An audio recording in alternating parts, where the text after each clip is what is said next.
Hello, everyone, and welcome back. As always, I'm your girl, Candy Washington. So, before we dive into today's episode, which is going to be breaking down all things The Real Housewives of Atlanta, the new season, all of my hot takes, you guys may agree with them, you may not. I definitely have some hot ideas.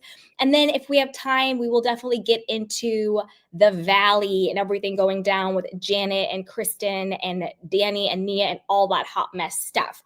But before we dive in, a couple of housekeeping stuff I'm super excited to talk about.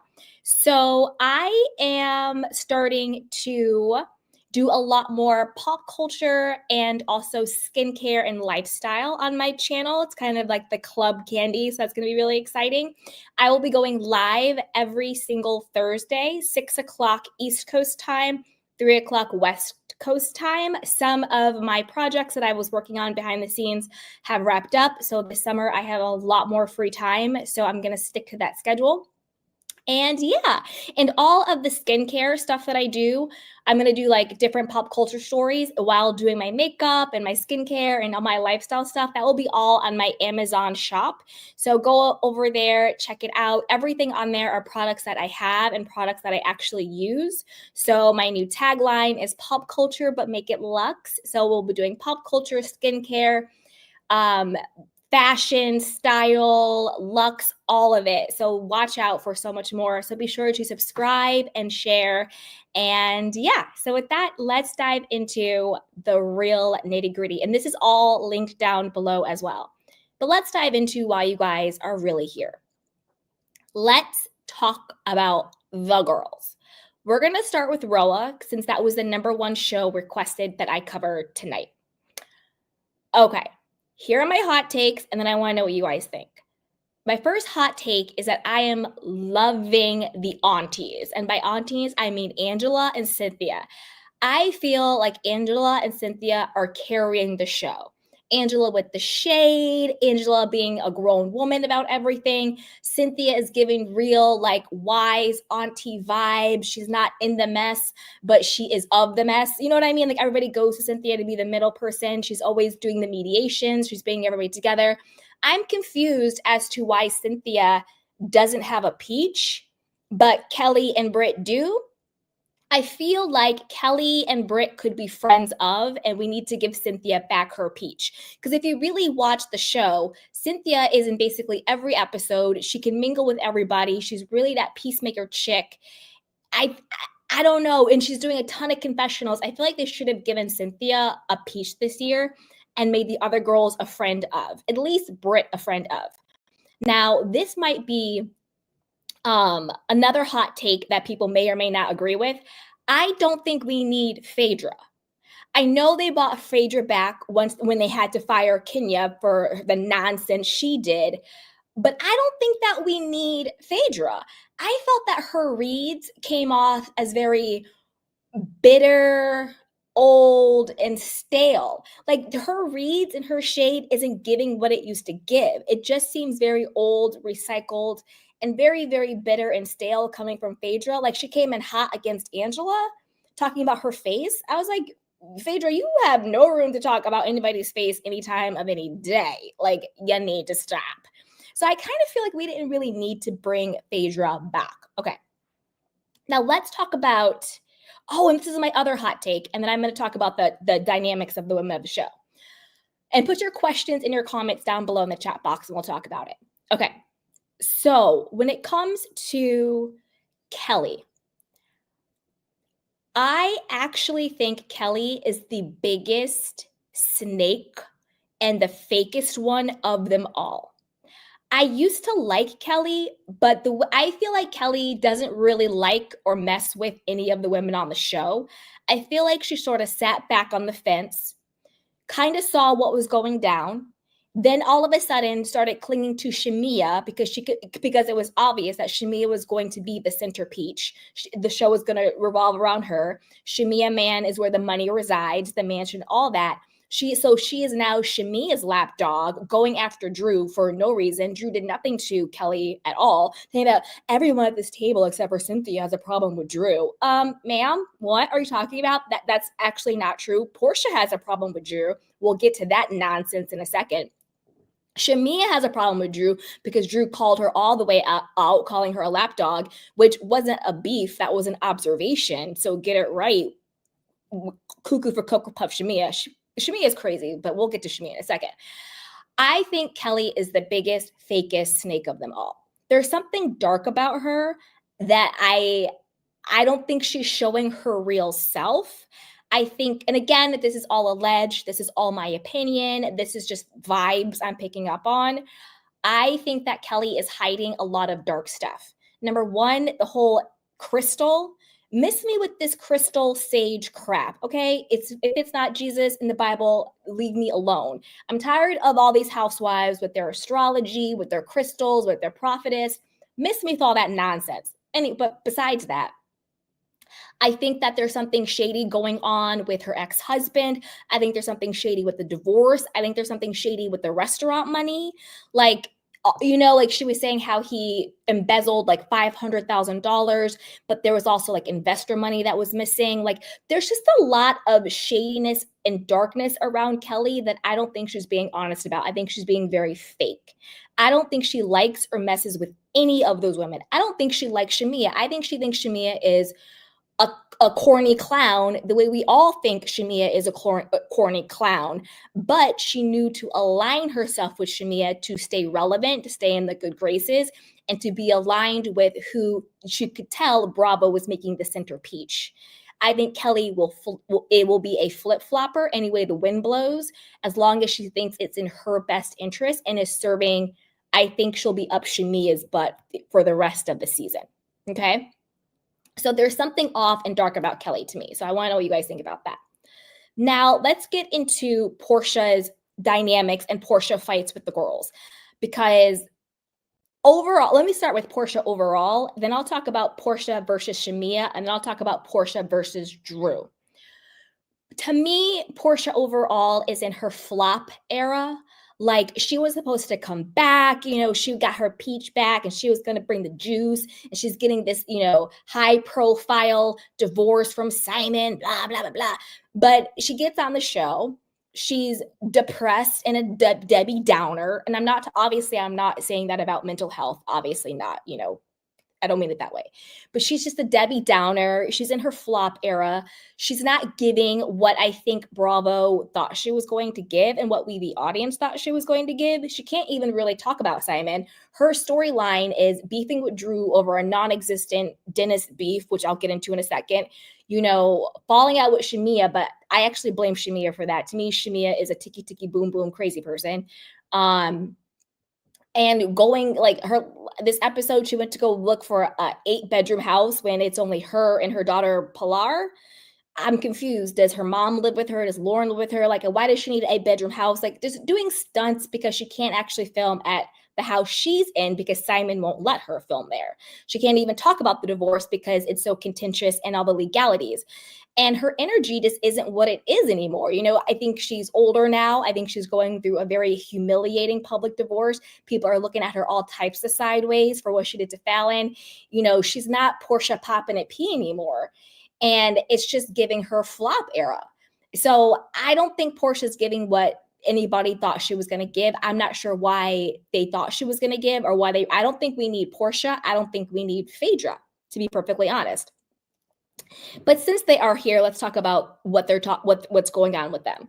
So Porsha versus Shamea. To me, I'm team Porsha when it comes to this. Not even a team. I'm more on Porsha's side than on her team. I think Shamea is a malignant people pleaser. You know how you have like malignant narcissist? So you have the narcissistic people who just take, and they don't care. They do it to the detriment of other people. They just take and they do whatever, we get the whole narcissist person, and they usually feed on people who are very kind and giving and empathic and people pleasing, and they want to give. But the reason why that dynamic works is, and this is me coming from a recovered people pleaser, but not a malignant one.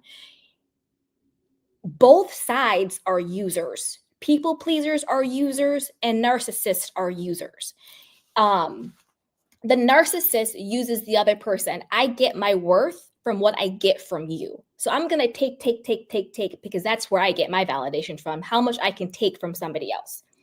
The people pleaser they're using the other person because they don't have any self-esteem or self-worth or, high respect for themselves. They get their value and their relevancy from what they do for other people. As long as I'm saying yes, as long as I'm, your lap dog, or I'm your number one, or whatever the case may be, if I'm always there for you, then I'm relevant, then I'm worthy, then I'm valuable. So narcissists and people pleasers are two sides of the same coin, and they're both using the other person to get what they don't inherently have. The reason why I call Shamea a malignant one is because I think Shamea is the type of people pleaser that does it with such malice and such ill intent. I think Shamea hates Porsha. I don't think she's her friend. I don't think she likes her, not nan one bit. I think Shamea hates herself. I think Shamea has such low self-esteem, low self-worth. She was even talking about it on the episodes, how she will focus on other people's problems, so she doesn't focus on her own problems. So she's using other people to escape from her own life. I think that Shamea waited it out with Porsha as her lapdog, as her BFF, because she gets her relevancy and she get her shine from proximity to Porsha. And just because somebody will be close to you, whether it is a family or a friend, does not mean they actually like you. I think Shamea hates Porsha because the moment Shamea got her peach, she flipped. Her tune about Porsha changed. She does it in a very fake victim way. The ladies just keep coming to me talking about Porsha, saying all these horrible things, but like I just don't say anything. And like Portia's just like isn't there for me the way I'm there for her, and blah blah blah blah. Like, why can't you be the same off camera as you are now that we're on the same platform, and blah blah blah blah. Shamea, you're crazy. And I agree with Porsha when she was looking at her like, this is scary and you're crazy and what the hell is going on. I think Shamea, since childhood, has gotten away with riding Porsha's curtails by playing the people pleaser BFF. You know what I mean? And now all of a sudden, she's acting like she's so resentful and so bitter and has such a problem with it the moment she gets the same platform that Porsha has. Now, on the flip side of that, when it comes to Porsha, I'm not saying Porsha is a great friend or a great person, whatever the case may be, but Porsha was only doing what Porsha was doing and what Shamea allowed her to do. I also think there's a bit of like destiny swapping here. Like, look at what they were talking about with Shamea's mom and Porsha's mom. Allegedly, word on the street is, and this I got this from Reality Blurb. I think they got it from House of Aaron. But allegedly, word on the street was Shamea's mom and Porsha moms were friends. Porsha mom was doing like different daycares or whatever. Either 9/11 happened or something happened, and the daycare business went sideways, and Porsha's mom was no longer able to have the building that she was doing the daycare. Behind Porsha's mom's back, Shamea's mom went, bought the building, and then duplicated the same daycare business structure that Porsha's mom was doing. Now, to me, this is a case of a mother and daughter duos where the apple doesn't fall that far from the tree. I think Porsha's mom likes to dip it and do it. We all know Porsha is a product of an affair, allegedly. Porsha has no problem sleeping with married men or threatening to sleep with married men. Shamea likes to destiny swap with Porsha. I think she hates Porsha. I think she was just biding her time the moment she could get on the platform to turn on Porsha and to become the number one peach holder and to get everybody on her side. It seems like her mom was pretty much the same with Porsha's mom. So it's like, history repeating itself. So I think that both of these people, hey, Missy said child got hurt at the daycare and Diana had to close. Yep, that's crazy. But this is the thing, though. I think Shamea harbors such bitterness and resentment and hatred towards Porsha But to Porsha's face, she acts like she's so loyal and they're such BFFs. But behind Porsha's back, I think she's strategically trying to get all the other women on her side, if that makes sense. So there is that where I kind of land on that one. Now, when it comes to Porsha versus Drew, I'm team Drew all day long. However, I do have a question for Drew. Miss Drewby, you grew up in Hollywood, acting, singing. You are really good friends with Candy Burris and that whole crew. How is it the only producer you could get to work with you was Dennis the hot dog man? Couldn't you ask Candy to hook you up with some music producers? Don't you have so many connections already in Atlanta and the music, career, whatever the case may be? So my only reason why I'm looking sideways at Drew with that one is you are already in Hollywood, Black Hollywood, whatever you want to call it. How is it Drew, that Dennis, the hot dog man, is the only person you could get to work with you with your music? I don't know. We all know there's a lot going on with the music industry, entertainment industry. Maybe Dennis was the only nice one. I don't know. But when it comes to Porsha versus Drew, number one, I think Porsha is lying through her teeth on so many things. Number one, I think Porsha 100% knew that Dennis and Drew were working on music together. I think that Dennis told her. And when Drew was texting Porsha to meet up to talk, the reason why Porsha kept ignoring her and blanking her was because Porsha didn't want to meet up with Drew to talk. She was pissed. She was bitter and she was pissed because, let's be honest, Porsha wants Dennis. Porsha's always wanted Dennis. I think half the reason why she even got with Simon was to try to make Dennis jealous, and it didn't work, and that blew up in her face. I think Porsha 100% knew that Dennis and Drew were filming together and were doing music together, and that's why she wasn't answering Drew's call. If Porsha and Drew were such good friends, why would Porsha out of the blue randomly stop returning Drew's phone calls and text messages unless she was pissed off and was purposely blanking her? So then she could come back and say, I didn't know you did all this stuff behind my back, this, that, and the third, yada, yada, yada, yada, yada.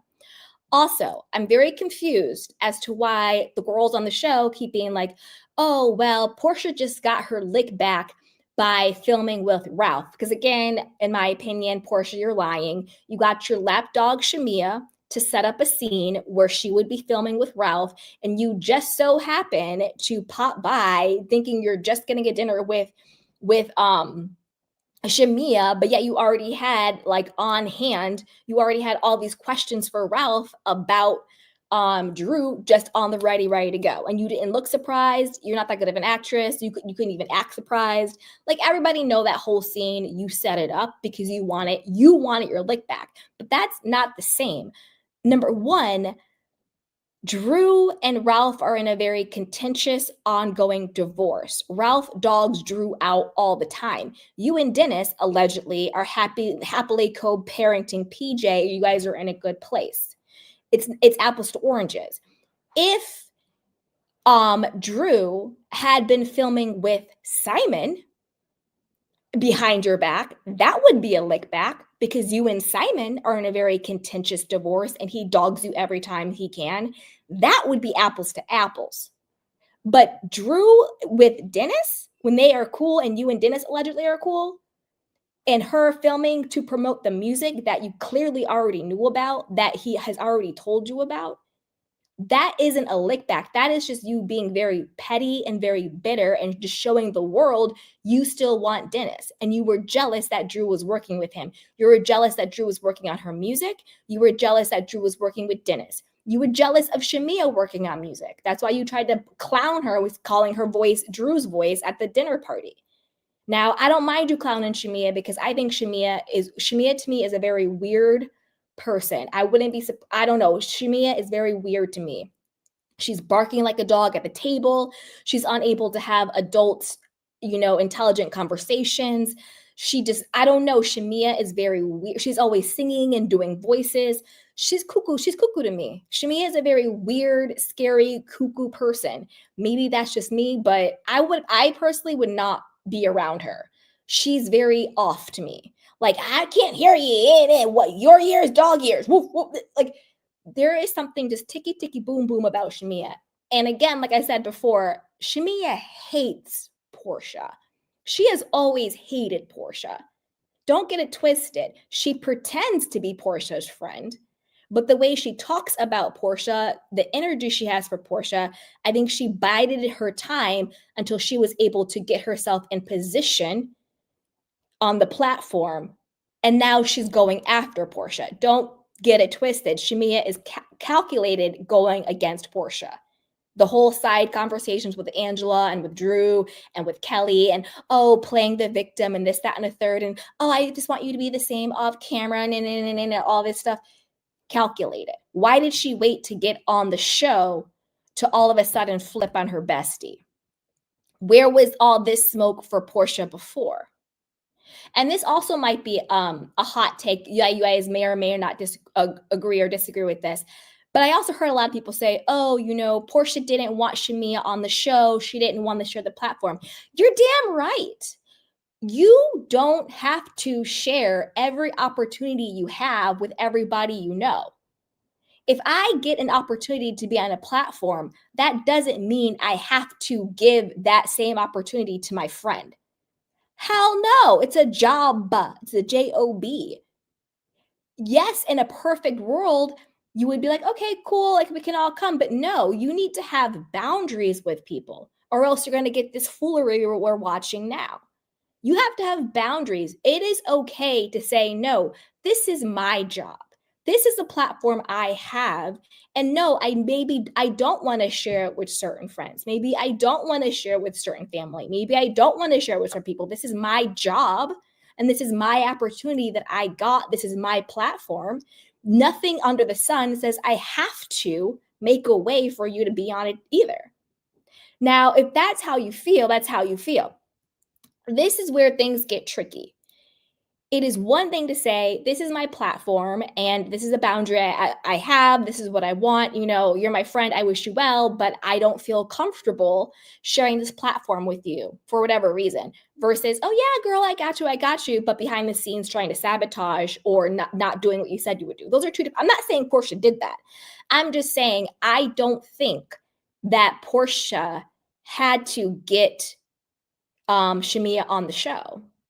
No. If I'm working at Walmart, I don't have to get my friend a job as a cashier at Walmart. I don't have to do that. And if more people were confident enough to have boundaries and to keep some things separate, there would be a lot healthier relationships and a lot better stuff, because a lot of people are taken down by trying to give and do out of obligation. No. So if I'm Porsha, maybe I don't want to share this with Shamea, and you don't have to. You don't have to. Some people might think, no, she should. That's her friend. Hell no. No, you don't. No, you don't. Especially now with Cuckoo for Cocoa Puff Shamea. Shamea is cuckoo. She's nuts. Okay, let's get back to Porsha and Drew. So again, I'm confused when the lady's like, Porsha got her lick back. She didn't get her lick back. Drew was not out here hanging out with Simon. She was in the studio with Dennis, Porsha's good co-parent. She knows Dennis. They're all around the same circles. What's really the issue? What's really the problem? So it's not the same. And also Drew made a really good point where she was like, me and Dennis are just talking about music and promoting the businesses, whereas the only reason why Porsha and Ralph would be to talk against me and down to me. And that's also a big difference too. If your only intention to film with him is to be nasty and malicious and try and take me down, that's a very different intentionality than me doing business with somebody that you busted it open for and popped a baby out for, but he didn't want to wife you down and now you mad about it. Those are two different situations. And I'm also calling BS on Porsha and Dennis with their whole happy co-parenting BS. I'm going to tell you why. Did you guys catch the scene with the au pair?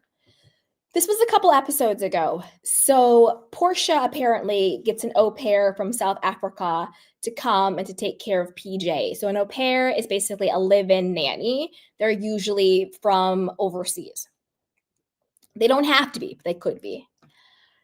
If Porsha and Dennis are such good co-parents, right, for PJ, they're on the same page. How come on camera, the day the chick is moving into the house to take care of their daughter, was the very first time Dennis ever met or heard of this woman? Excuse me? I don't have children. However, if I did, if I was co-parenting with my child's husband and he was like, yeah, Cans, I have an au pair coming. They're going to live in the house with me and your child. Here's the first time you're going to meet them on camera. This is the person's name as they have their bags in from their international flight from South Africa. Excuse me, hell no. So, and Dennis was just cool with it. That to me shows you what the real dynamic is there. Porsha is the one taking care of Pilar. She doesn't have to roll anything by Dennis, and Dennis is just cool dad, whatever the case may be. Because I think I like Dennis from what I see. He doesn't seem to be sketchy. He just seems to be like a dude. But I think any parent would be like, excuse me, I need to interview the person who is going to be living with and overseeing basically a second mother to my child before that happens. But yet it's on camera because we see this all happen. He doesn't even know what an au pair is. Meets this chick for the very first time on camera when she already has her bags and her passport stamped. And you want to tell me that is a communicative, attentive co-parenting situation? Stop lying. Stop lying. No parent is going to be cool with that. He didn't even know what this chick's name was, and she was moving in to take care of his child. Stop it. Stop it. Okay, so there's that. All right, I'll get to some other stuff about all of that. Anyway, let's talk about some other stuff. Angela. To me, Angela is she's the VIP of the show. She's the MVP of the show too. I think she's hilarious and she's very funny. But there are some things about Angela's stories that I'm like, do I believe this? I don't know. So the whole thing about the side baby, when Angela is showing her kids on the show, she's like, these older two are mine. And then she goes, Charles Jr. is his. And then the daughter is theirs. My question is, how old is Charles Jr.? Because I tried to get different. I wasn't sure if on the show it was like a younger photo of him or a photo of him because he looked like he was 10 or 11, 9, 10, 11. That's basically how long Angela and Charles have been together. Not married. I mean, they've been married for 8, 9 years, but together for like 10, 11. So if his son is 10 or 11, but that's not her child, then whose child is he? Is he, you know what I mean? Like it just skipped over. I'm not sure. Maybe it was a younger picture and he's older. I don't know, but it just seemed a little, I don't know what was going on there. I don't know. Also, what seemed really weird was Angela was trying to make us believe that Charles and her mother didn't talk for 3 years over an argument about Angela not cleaning. On what planet would a mother-in-law and a son-in-law stop speaking for 3 years over one argument because the son-in-law just said, I want my wife to clean more? Don't piss on my leg and tell me it's raining. Did the mom find out about the side baby? Did the mom find out about more cheating? Because Angela's basically told us this man has been dogging her out and cheating on her the entire time they were together. She's like, we got married. He got kicked out of some stadium. He got his ego bruised. So he was out there dipping it and doing it and popping it all over the place with all these women. So we had to separate right after getting married. We haven't gotten our vows renewed yet. He doesn't know how to be a husband. He didn't know what that meant, how to settle down. We're getting to know each other. We're getting to love. Like, it's just all over the place. And I'm like, what is going on, queen? Like, what? Now, when I thought that her and Charles were together and it was just like a glorified roommate situation and she was totally cool with it, I was down with it because that's kind of what I thought. But if she's not and she's like sad and kind of hurt by the whole situation, then I want more for her because he treats her like a buddy. You know, he treats her like she's like the homie. Charles treats Angela like she's the homie, not like she's the wifey. So if she wants wifey treatment, then I want that for her. Do you know what I mean? I like Charles. Clearly, he's out there sowing his wild oats. Get it? But yeah, some of her stories aren't adding up, but she is good. When she went, oh, and she's also calculated. So calculated, which I was like, chef's kiss. So Angela, and I'll tell you why. So Angela sat on the information that Shamea was dogging the hell out of Porsha. She sat on that for like 3 months and she held that until she had to throw the grenade. So the only reason why Angela told Porsha about Shamea dogging her out, saying she's not a good friend, she didn't come to my wedding, she's never there for me, blah, blah, blah, blah, blah, blah, blah, was because when Porsha was drunk on the Henny talking about, I'm going to sleep with Charles, I'll make me sleep with your husband. And then lapdog Kelly and lapdog Shamea were kikiing about it. And that's what hurt Angela. She's like, look, I thought we were building a friendship. You know, your friend who is legitimately known for sleeping with married men, not just married men, but married men of her coworkers, which I now am one of, you know, is laughing about that and you don't say anything, you don't check her, you don't step in, that's making me side eye you. And the reason why Angela had more smoke for Shamea was because I think one, she probably thought more of Shamea. I don't know why, because to me, and again, this is just my opinion, I think Shamea and Porsha are the same. I think they both were out there pop locking it and dropping it for the highest bidder. That's just my opinion based on what they have said and what they have done. That's just what's out there. So don't Kenya Moore me because I'm not trying to do any of that. I'm just saying from what they have said about themselves, what their past has been, they were the same. They're, you know, out there busting it for the highest bidder, apparently. So I think that, and I think that Angela probably thought more of Shamea because, again, Shamea plays that victim. She plays that beta to Porsha, but Shamea is just, in my opinion, as dirty as Porsha is when it comes to all that stuff. It just, that's the vibe it gave. Whatever the case may be, that's just my opinion, allegedly, okay? So, of course, Shamea is going to laugh and kiki because Shamea doesn't care. Any woman that is going to laugh and kiki with another chick about sleeping with somebody else's man is a woman who either has done it herself or has no problem doing it herself. I'm not married, but if I was hanging out with someone and they were joking about sleeping with another woman's husband, I personally would have a problem with that. I would be like, excuse me, that's whack as hell. Like, that's not funny. That's not a kiki. That's not a joke. Because I respect marriage. I respect husbands and wives. And that's not something that I personally would do. Therefore, I would never co-sign it. The reason why Kelly and Shamea are kikiing is because that is their way of co-signing it. Shamea and Porsha are the same. Shamea just gets away with a lot more because she plays victim beta to Porsha. But they're the same. Birds of a feather flock together. Come on, they're the same. And so that's when Angela was like, all right, well, then you want to clown me? You want to talk about my husband? Well, the two of y'all friendship ain't as clean as you're trying to pretend it is. I'm going to tell you exactly all the grievances that Shamea was saying about you, Porsha. Since you, Porsha, you want to say you want to sleep with my husband, and then Shamea, you want to kiki about it. Well, let me tell you what's really good. Let me tell you what's up. You know what I'm saying? So I was like, yes, queen, that is how you do it. You take the tea, you sip the tea, and then you spread the tea as needed. And she came and she delivered. I don't care what nobody say. Angela is the best, and she's holding the whole show down. Now, who's bringing the show down, I would say, is Britt. Britt.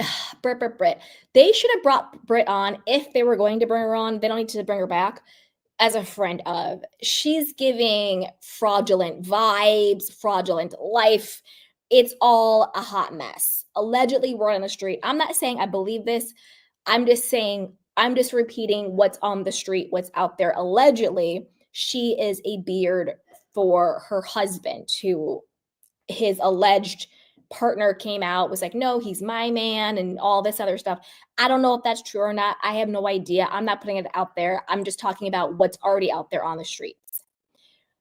Beyond that, with Brit, she has no etiquette training. Who has a launch party or a pre-launch party and only has merchandise for 5 people, just for the Roa girls, only has food for her husband and the Roa girls? No, sweetheart. Number one, if you don't have a budget for everybody to eat, then nobody eats. Okay? Then you just have cocktails and you pass hors d'oeuvres. Okay? That's fine. So many brands, you go and you just have some pass hors d'oeuvres, you have little cocktail, maybe some little champs, whatever the case may be, and it's cool. It's a vibe. You don't just serve one table and then let everybody else not eat. Or you don't invite those extras, because who were those people? Was that press? Were they bloggers? Like, who were the people in the background? They just seemed to be like extras from central casting. Then don't invite the vagabonds. No shade to those people. You don't invite the extra people because it looks whack. And then you feed the people you can feed, and you have a sit down dinner and you have the entrees and you feed the people you can feed. But you don't do only these people get food and these people don't. It's one or the other. Feed the people you can feed and make it very, very intimate, or nobody eats. Or, you know what I'm saying? Like, girl, like, you get it together. Also with the merch, if you're inviting press, if you're inviting bloggers, shout out to Miss T. She says she saw some YouTubers. You're inviting, social media influencers, YouTubers, whatever the case may be. You need to either have, like, again, with the food, you either have something for everybody or you have something for no one. This is what Brit should have done. She should have had an intimate pre-launch party with just the Roa girls, and maybe 2 or 3 people that she could afford to feed and give merch to, and just have it be very intimate. And then send lookbooks and press releases, requests for samples available to all the other press people, rather than having like a very half-ass event, because it was whack. Also with Brit, that is not adding up. I started thinking about her whole insurance stuff, where she was like, oh, I created an insurance company because when my dad died, he was in between promotions or jobs or something, and so we didn't get the insurance payout. Does that make sense to anybody? That didn't make sense to me. I thought insurance lapse if you don't pay the premium. Does life insurance lapse when you go into different, I don't know. Whatever. May he rest in peace. But again, that was a little shifty. But then I heard that her insurance company wasn't even life insurance. It was like jewelry insurance. So your father passes away and you decide to go into jewelry insurance, allegedly. Anyway, I also heard there wasn't any website for it. It was just like Instagram stories, something very weird and shady. Also, didn't Brit say, and I believe this was before the whole Kenya stuff happened, or maybe after, but I think it was before. Didn't Brit say that the reason why her and her sisters fell out was because she sold her insurance company after she got married, and they were pissed about that or something? I'm guessing she sold it and probably kept the money, because why else would they be pissed? I don't know. But then she has the whole meltdown when she lied and said that her insurance license was revoked because of the whole Kenya stuff. And then Angela clocked it and she was like, no, she was like, I have insurance license and you have a whole process. Like, they wouldn't just randomly revoke it. And then she was like, oh, and she got all, out of pocket doing her defense mode stuff. And then she was like, oh no, it's like under review, which again, whack. I'm confused. If you had already sold your insurance company because you got married, that's what she said, then why are you having this meltdown over your insurance license allegedly being reviewed or revoked when you already sold the company and you weren't even doing insurance. So you got married, sold the insurance company, you weren't working, and then all of a sudden you're pretending like your license got revoked. Like none of that makes any sense. And now you want to do shapewear anyway. So why lie about the insurance license when you had already sold the business and you weren't even doing insurance? Like I don't know. That just doesn't make any sense to me. I don't know. I get scammer vibes, grifter vibes. Britt and her husband give me Dorit and PK vibes. Like it's all a grift. Like there's, you know what I mean? Like nothing is real. It's all smoke and mirrors. Like there's going to be a big bankruptcy. There's going to be a foreclosure. There's going to be, they just give me PK Dorito vibes, if that makes sense to you. Like something isn't working there, you know. It's kind of where I feel about her. Let's see. What else, you guys? Oh, this is a hot take, and I want to know what you guys think about this. Some people were dogging Brit for not donating enough to the Grenada trip. Is it Grenada? Grenada. I hope I'm saying it right. To the Grenada trip. This might be an unpopular opinion, but I don't think you can tell someone how much they can or cannot donate. It is a donation. Unless it's like, you know, we're going to this gala and it's all going to a good cause and, you know, each table is a $5,000 table. Okay, that's fine. The buy-in of the donation is $5,000. We get it. That's what the case is.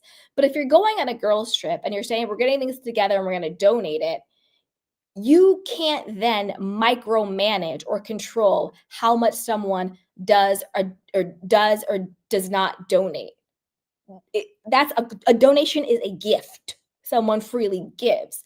Now, do I think Brit should have given more? Of course, I think she should have given more. You know, if I'm going on a trip and I'm, you know, giving back to a country, you know, I'm going to give as much as I can. But again, you never really know somebody's situation. You could tell Brit was very embarrassed when she saw everything going on.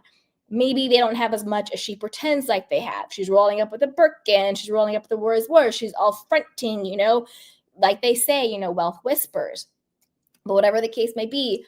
But even if she is a billionaire, you cannot tell her how much she should or should not donate unless that is clearly specified up front. Minimum donation of X, Y, and Z for this, or this is what it is. I don't think it's right to try to control or micromanage how much somebody gives, regardless of what their means are. You can have an opinion on it, but I think it's kind of foolery to judge it. And also, another big thing for me, I just feel all of these women, except for Angela and except for Cynthia, but I mean all the way from Phaedra to Porsha to Kelly, and not Drew, actually, Britt, they all just seem very corny and very whack. Do you know what they just all seem like? Britt to me is very corny. She's very insecure. She's doing a lot of showing and peacocking. And when Angela clocked her and was just like, you got some miles on your mouth, you got some stretch marks in your mouth, like, don't come for me, I didn't send for you, sweetheart. Like, she clocked her. To me, watching Angela is like watching like a very bratty little girl trying to be cool, trying to sit at the cool girls club, but she's like very bratty running around. Porsha to me is a flop. She's in her flop era. She just seems very down and out, low energy, doesn't want to be there. I don't know why she's there. Shamea to me is cuckoo for Cocoa Puffs. I think there's multiple screws loose with Shamea. She probably has a shrine to Porsha, but at the same time, I think Shamea wants to like skin Porsha alive, wear her skin, but she also hates her. And that's a very scary dynamic, if that makes any sense. Kelly to me is the fakest of the fake of the fake of the fake. I don't think her business is legit. I think there's something going on with the investor money. There's something also going on with her ex-husband, and she's just fake. She's very fake. I don't think she likes any of the women. I think she's only up Shamea's butt because of Shamea's money and because Shamea is the centerpiece. But Kelly to me just gives very fake, which stinks because I liked Kelly in the beginning. But the more I got to see the way she moved, she's moving very snaky, fakey, especially when she came after Drew. I was like, so why are you being Shamea's lapdog? Again, I told you, destiny swapping. Shamea is so used to being Porsha's lapdog. But now that Shamea is trying to take over Porsha's position, she needs a lapdog. Come in, Kelly. Now, all of a sudden, Shamea is hosting the party. Shamea is, the one at the head, all this stuff. Now Shamea has her own lapdog. Hit dog a holler, just like Drew said. I like Drew. I think the way Drew is handling the girls is flawless. She's giving them nothing but everything at the same time. The one-on-one sit down with her and Porsha was so bothered. You're so combative and angry. And Drew was like, I'm not. I'm trying to get a tea. Like, what's the problem? I'm just trying to talk to you. I think with Drew, I'm not really into Drew's music, so I'm not really sure about this, but it's giving one of two things. Did people in the music industry not want to mess with Drew? And so she kind of like had to go to Dennis, and it was like a lifeline thing. But then I thought Drew was kind of like, Black Hollywood princess type vibes, like a Megan Good situation.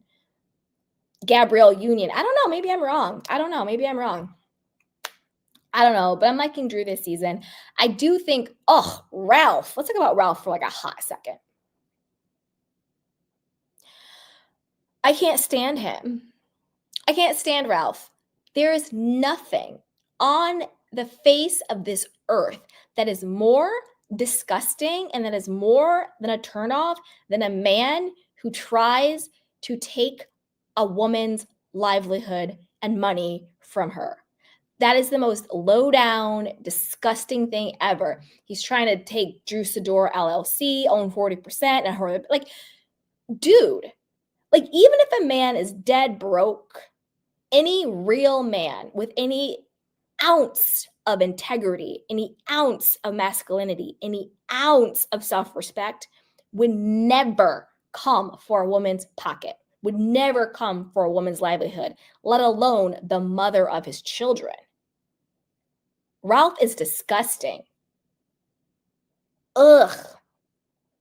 I don't care. Like, that's playing so dirty and gross. Ugh. Ralph is just all over the place. And the way he was like keying with Porsha and Shamea about Drew,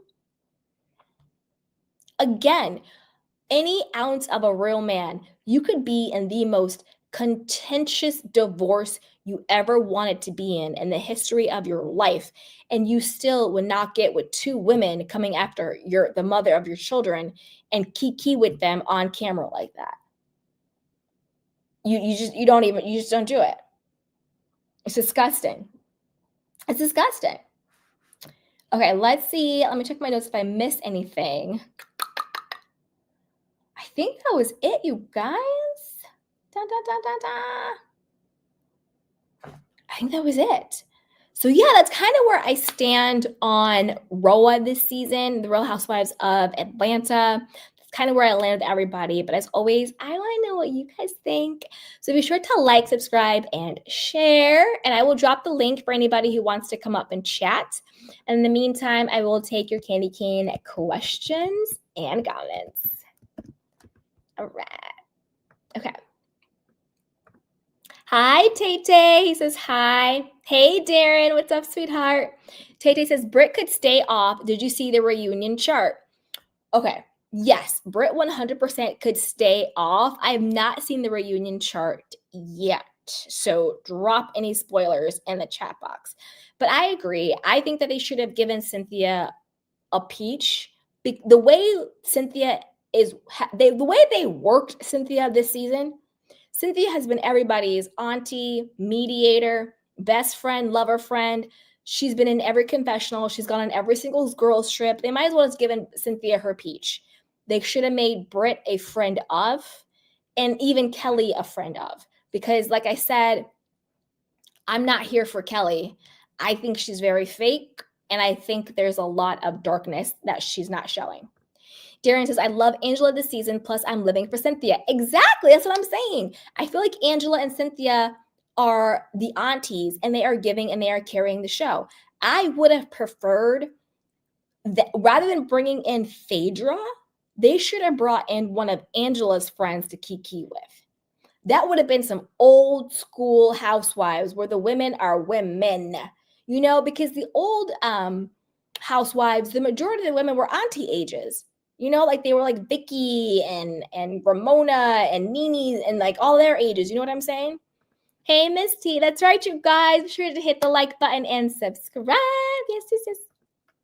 Hey, sweetheart. Hey, Kwan the John, that Johnny. I hope I'm saying it right. Hey, Johnny. It says Britt didn't even show at the reunion today. What? Get out. Doesn't Britt and Kelly have a really big falling out? But Britt not showing up at the reunion, maybe she just turned in her peach then. Dwana says Drew is having an amazing season, but I think this will be her last season. And you know, it could be, because I agree with that statement too. I do think she's having a really good season, but at the same time, she's also kind of phoning it in too. Do you know what I mean? Like, I wouldn't mind a little bit more of a shakeup. I think they should definitely bring Angela back. They could bring Cynthia back. I think that they should find some more Angela friends. I don't need Shamea. I don't need Phaedra. I don't need Porsha. Honestly, I don't even need Kelly. But he says, why is Phaedra back? We don't need her. Exactly. They brought her back when they got rid of Kenya. But, oh, and this is what I wanted to say too, you guys. When it comes to Porsha and Shamea, another reason why these two are not real friends, and another reason why these two really hate each other. You cannot be true friends, especially women. I say this as a woman.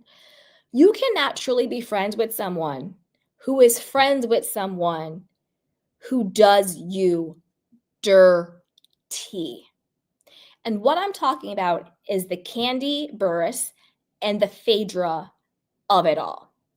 Remember seasons ago, and by seasons ago, I mean when Phaedra and Kandi and Porsha were all on Roa, and Phaedra said that Shamea and Kandi were in a smexual relationship, and she did the whole thing. She's like, they act, you know what I mean? She was talking about Shamea and Kandi.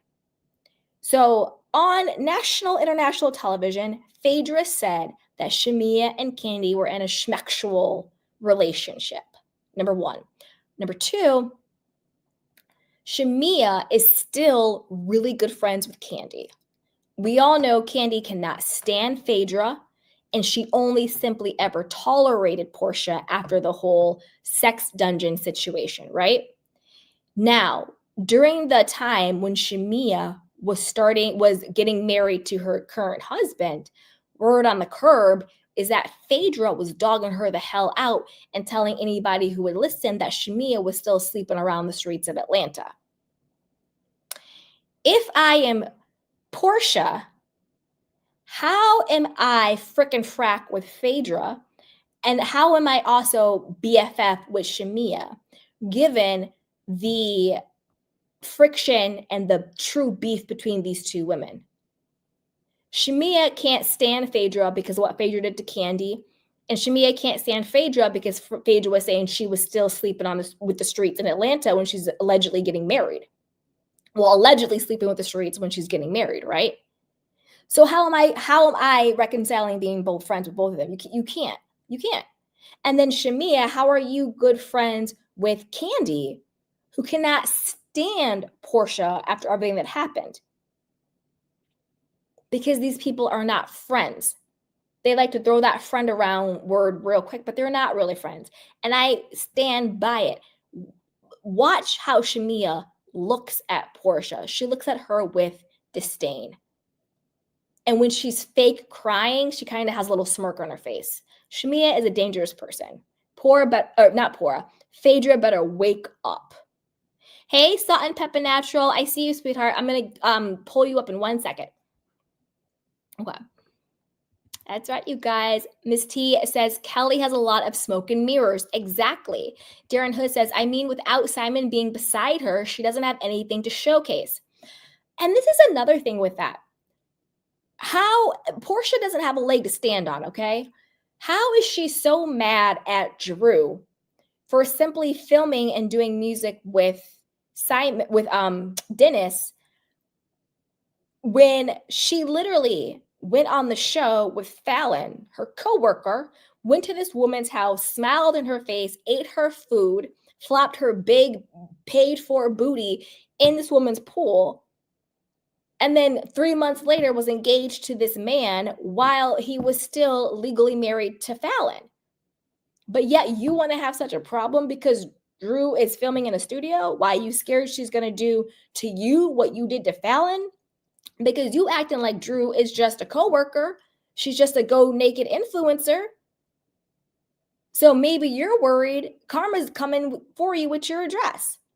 What you did to Fallon was dirty as hell. I don't care what nobody say. I don't care if you work at McDonald's. I'm working at McDonald's. You come into McDonald's. My husband and my kids come in on my lunch break. Hey, husband. Hey, kids. This is my coworker, Porsha, at the McDonald's. And then 2 weeks later, my husband is smashing Porsha. That wouldn't fly under any circumstances. I don't know why she thinks it's cool to fly on reality TV. Porsha is nasty for that. She will forever be nasty for that. And karma has everybody's address because Porsha looks like her soul has been sucked out of her. I don't know what roots Simon put on her. Sold her a complete pipe dream because Simon doesn't have any money, allegedly. He's done all this fraud, allegedly. He does not have the life. And she's up here lying about Pilar was like, can we talk to Papa? And I called him. He left us on red. He leaves his own children on red. He left Fallon's children on red that he raised as his own, allegedly. And you expect him not to leave your PJ on red? And I mean no disrespect to the children. This is not a disrespect to children, obviously. I'm talking about how she wants to have these fake storylines and act like we're supposed to believe this BS. This man wasn't taking care of his own kids. Allegedly. He dropped Fallon's kids like a hot potato, allegedly, when they got with you. Allegedly. So you want to get on our TV screens and cry boo-hoo-hoo? Because he allegedly, and I don't even know if I believe her story because Porsha is a big liar, in my opinion. So there's just a lot going on with that. Missy says Porsha has nothing going on, so she's starting drama for what? Exactly. Tay said Portia's doing too much. I agree. Missy says Porsha isn't a good friend to anyone, 100%. Join the Candy Crew. That's right, you guys. Subscribe. Ms. T says Shamea acts like she can't speak up when it's just Porsha. That's what I'm saying. Shamea is a snake. You have to watch out for people who people please you in your face, but then talk about you so dirty behind your back. And then when they're called out about it, they play the victim and try and flip it back on you. I'm not defending Porsha because I am not a Porsha fan. Pop It Open Porsha was never it for me. But in this situation, I actually think Shamea is the bigger snake than Porsha is. I think that Porsha underestimated Shamea. Because you could even see when they're at the table, she's like, this is scary. She's like, I don't know why you're coming on the show having all this smoke from me. Like, why are you all of a sudden having all this smoke from me? Because she's always had it. And now she wants to take your place. Don't get it twisted. Miss T says a child got hurt at the daycare and Diana had to close. Ooh. Darren says Drew clocked in on Porsha in a recent episode. I'm so proud of Drew. Me too. Tate says don't understand the ladies' hatred for Drew. That's the thing. It's all performative. Portia's mad at Drew because she's jealous with the whole Dennis and singing situation. Kelly only has smoke for Drew because she's proving her loyalty to Shamea and being up Shamea's butt. Shamea has a problem with Drew because Drew called it like it was. She called her a lapdog, and like Drew said, a hit dog will holler. So Shamea got all in her weird wackadoodle feelings because she's a freaking weirdo, because Drew called it like it was. But I don't really think the other women really have it for Drew like that. Cynthia doesn't have a problem with her. I don't think Kelly, or we already talked about Kelly. I don't think Angela does, or anybody else. Phaedra might pretend to have a beef with Drew because she's being Portia's lapdog. So there is that. Tate says Shamea was unhinged. She's bizarre. Darren said, I remember that scene. Yup, the one with the au pair. Miss T says Angela has been holding her own 100%. Angela and Drew are carrying the show. I agree. Britt Edie absolutely stinks. I agree. Angela's husband relationship is odd. Yeah, that to me is a glorified roommate situation.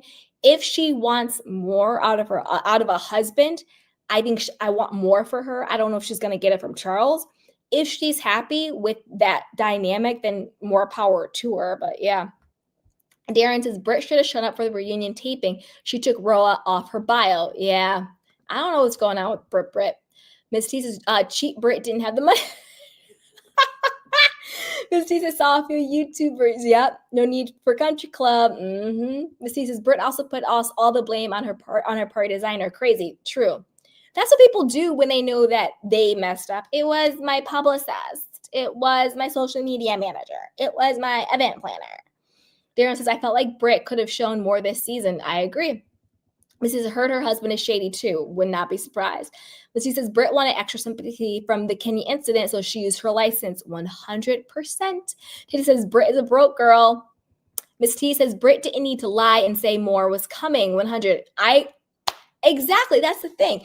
If I was Britt, I would have been like, this is what I brought. You said to bring a donation. This is my donation. Be happy I brought anything. Be happy you got the 2 rolls of toilet paper.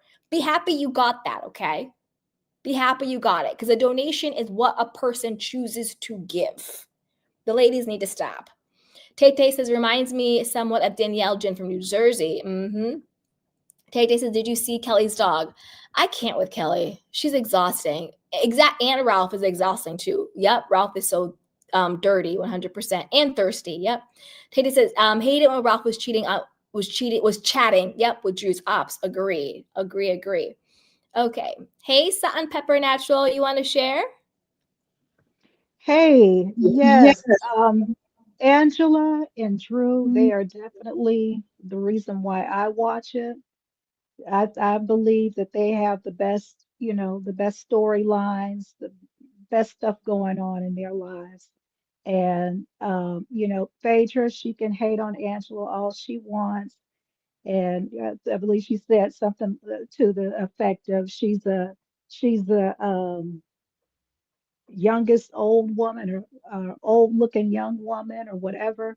But it was funny when they flashed back to Phaedra's old face, pre-plastic surgery face of her and Apollo out there in the garage. So she really needs to watch herself.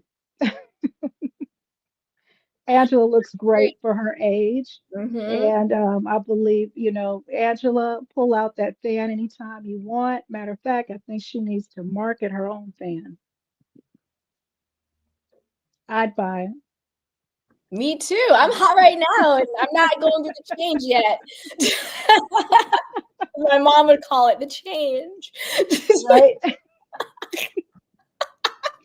She is great. I mean, she is really great for the show, but she has a good, she's really intuitive when it comes to the ladies. Unfortunately, not Charles, but she clocked it with Shamea, and all this, it's not like she just had an epiphany all of a sudden and realized, oh well, Portia's been treating me bad, she's not showing up in the friendship like how I need her to. you know Angela clocked it. No, she's just waiting for this opportunity now that she's on this platform to go after Portia. They don't like each other. 100%. It's clear to see. 100%. And that's about, we see Britt Edie. Yeah. Britt. Now, okay, so before the show started, it came out that that is Fallon's cousin, right? She's related to Fallon, Britt. If They Brit, do look alike too. if Brit is related to Fallon and she is all Portia's but Brit is even worse than I thought. Because I could not speak to someone in my family. Say I'm estranged from my cousin. I don't know if they're estranged or not. But if a chick did to Fallon what Porsha did to her, I would still not mess with her. Just out of like common courtesy. So if Britt is related to Fallon and she is all up Portia's butt like this, then I'm really happy Britt's gone. Because that's And dirty. I could be wrong, but I'm like, I thought before the show started that it had came out that Britt was related to Fallon. So I'm trying to figure out, is this relationship that she has with Portia going on, is it real, or is it just that, she's keeping enemies close? Because I know Britt said that she's real tight with her family. Family is everything. So I couldn't imagine how she could be friends with Portia after how Portia did Fallon. Agreed.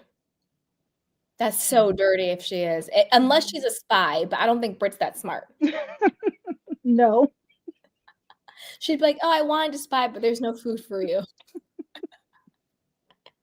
Here's 2 pieces of toilet paper.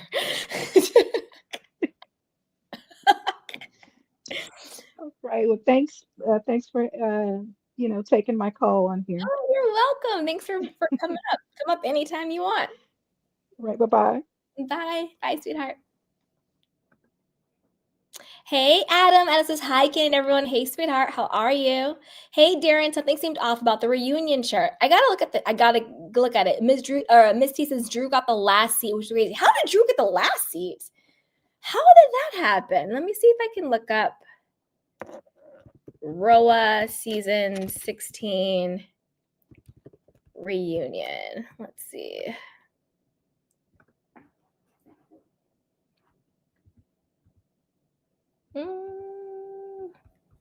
Okay.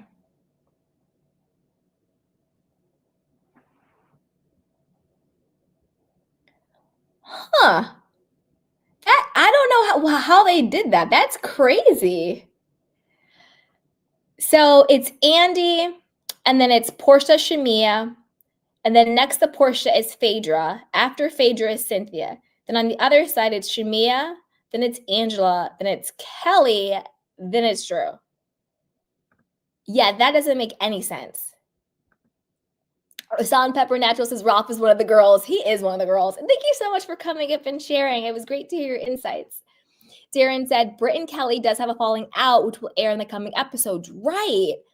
So I want to see what that's all about. Again, I think Britt is a bit of a grifter, but I think that there's something dark about Kelly. I think she's hiding something.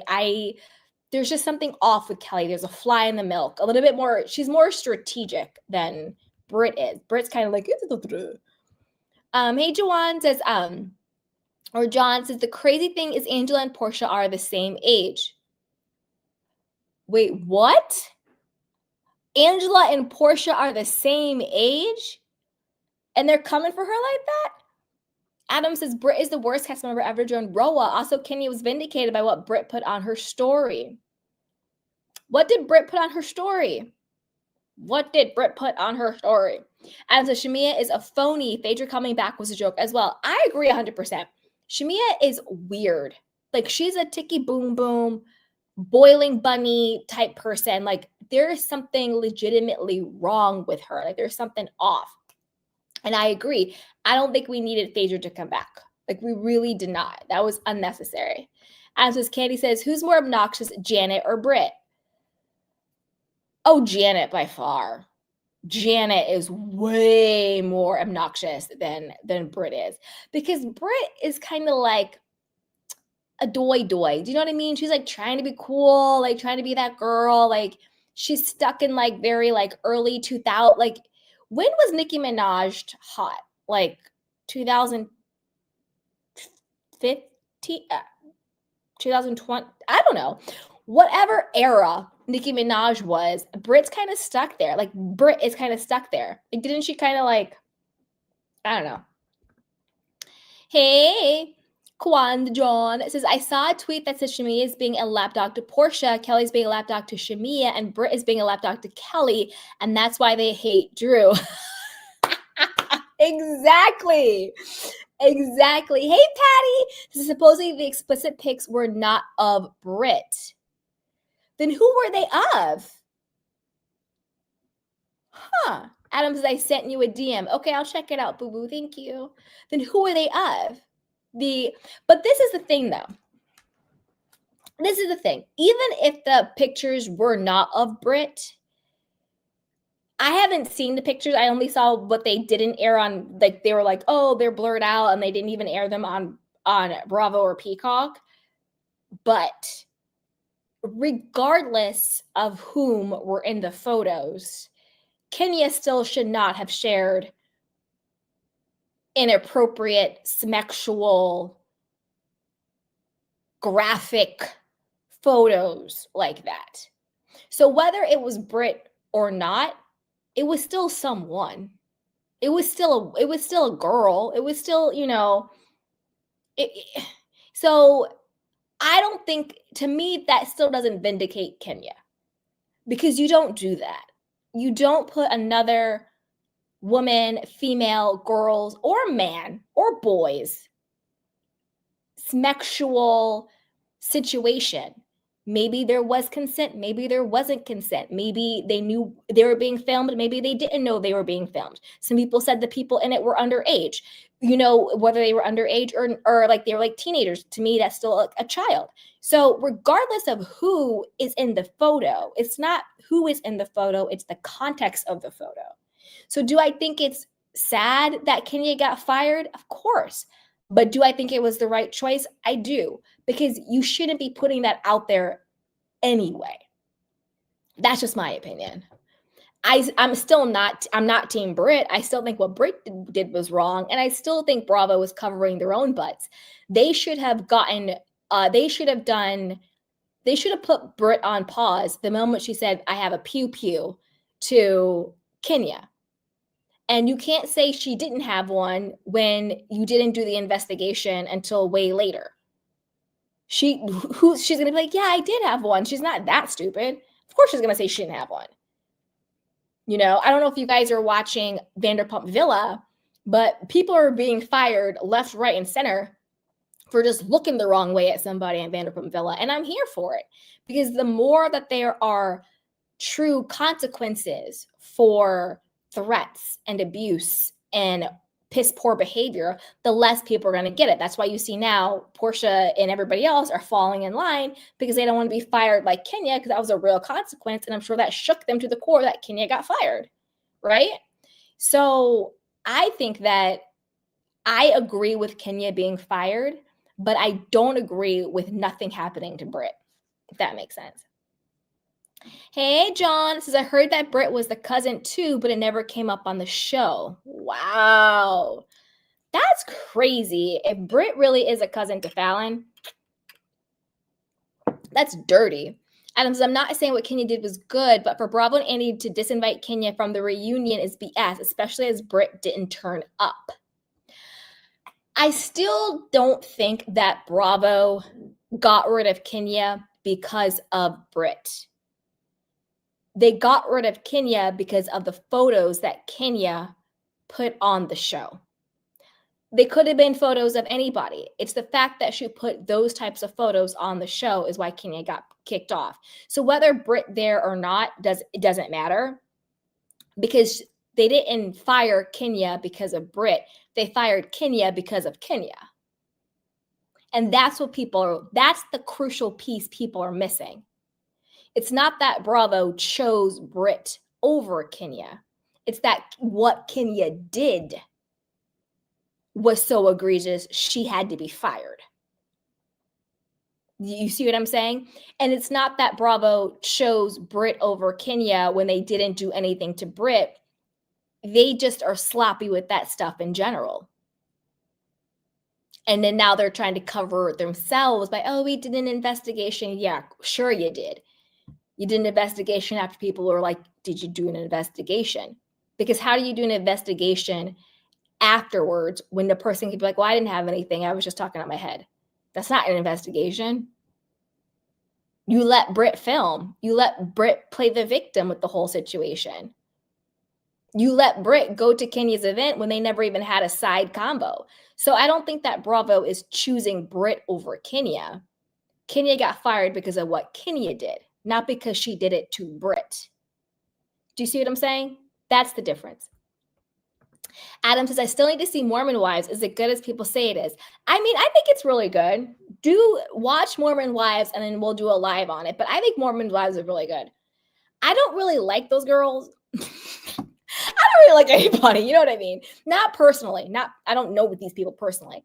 I just mean like the personas they play. But I think Mormon's Wives is good. I think it'll be good to watch. Missy says, Kenya will be back. Bravo will use her very soon. I agree. I think as long as Kenya doesn't sue them, and I don't think she has, I think she'll get redemption. They'll bring her back. But if she pulls a Nene, they probably won't. But I agree. Hey, John says Brit not coming shows that she's a fraud and she's soft. She isn't built for housewives. 100%. Maybe she also didn't want to answer questions about her husband and his alleged boyfriend.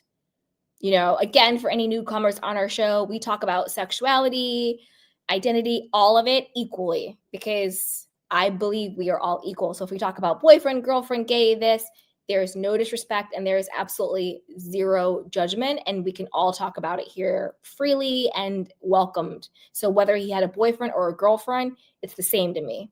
So maybe she didn't want to talk about that. Adam says, also your favorite from Summer House quit. I know, Paige Desorable. Bye, Paige.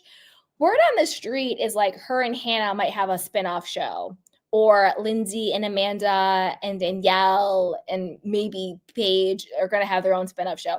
I'm tired of everybody on Summer House.